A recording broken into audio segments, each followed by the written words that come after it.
Good morning, my brothers and sisters. Welcome to episode 59. We're in a chronological walk through Jesus' life. We're on Tuesday, which is the Tuesday of the Great Week. He dies on Friday. He's having an encounter now with the Sadducees. It's in three Gospels. I'm going to read it from Matthew, and then we're going to learn about what happens when people die. And then we're going to learn about the current voice of God. So that should be fun. All right, so this is from Matthew chapter 22, and I'm going to start with verse 23. It's titled, "The Sadducees Ask About the Resurrection." The same day the Sadducees came to him, who say there's no resurrection, and they asked him a question, saying, and they asked him a question about the resurrection, actually. "Teacher, Moses said if a man dies having no children, his brother must marry the widow and raise up the children for his brother. Now there were 7 brothers among us. The first married and died having no children and left his wife to his brother. So too the second and the third and down to the 7th. After them all, the woman died. In the resurrection, therefore, which we don't believe in, of the 7, whose wife will she be? For they all had her." But Jesus answered them, I love this, "You are wrong, because you know neither the scriptures nor the power of God. For in the resurrection," so there is a resurrection, "they neither marry nor are given in marriage, but are like angels in heaven. And as for the resurrection of the dead, have you not read what was said to you by God? I am the God of Abraham and the God of Isaac and the God of Jacob." That's a quote from Exodus chapter 3, verse 6. God speaking in the present tense. Back to the passage here. He is not the God of the dead, but the God of the living. When the crowd heard this, they were astonished at his teaching.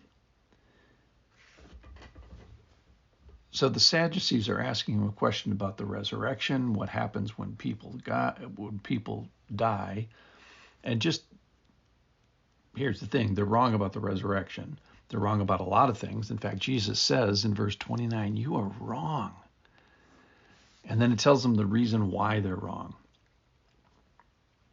So the passage refers to this Exodus 3:6, where God the Father refers to Abraham and Isaac and Jacob in the present tense. I am the God of these guys. Not that I was the God of these guys. I am the God of these guys. And so I am an ongoing still God of these people who are ongoing and still alive. So you're wrong about this. Abraham is still alive. Isaac is still alive. Jacob is still alive. Everybody you've ever met is still alive. So what happens when people die? There is a resurrection. So let's just get that straight. But then he says, you're wrong because you know neither the scriptures or the power of God. In fact, you're wrong about all kinds of things. You're wrong about marrying. So the point is there isn't going to be marriage in heaven, either past marriage or future marriage. So people are not going to be married there, and you're not married just because you go there and your spouse might be there as well. You're wrong about angels. So the thing about angels, first of all, angels are only male, so there's no marriage there. Secondly, is that they weren't given marriage. They are eternal, which is cool. You don't want to be an angel. You want to be like an angel because you want to go on forever. That'll be fun. But the problem with angels is there's no redemption for them. The children of man are the ones that have a redemption. So the Sadducees, you're wrong about marriage, you're wrong about angels, you're wrong about resurrection, you're wrong about God being the God of the living versus God of the dead. And the reason you're wrong is you don't know the scriptures. And it's interesting, he says you don't know the scriptures, and then he refers to a passage that they do, quote unquote, know, that they have previously read it. So he's making a big point here. Haven't you read this? And what he's saying is reading does not equal knowing. A little math question, a little math illustration here. Reading does not equal knowing. And he's saying about the scriptures, hey, these scriptures, they're published. They're perceivable. I want you to understand some things. They're knowable. This truth that you're ignoring was established on the 50th page of the Bible. That is, you have a God who is in the present tense, with the present tense Abraham, Isaac, and Jacob. This was a truth that's in the Bible that you should have picked up. So you're accountable for this revelation. So the two things he says, haven't you not read?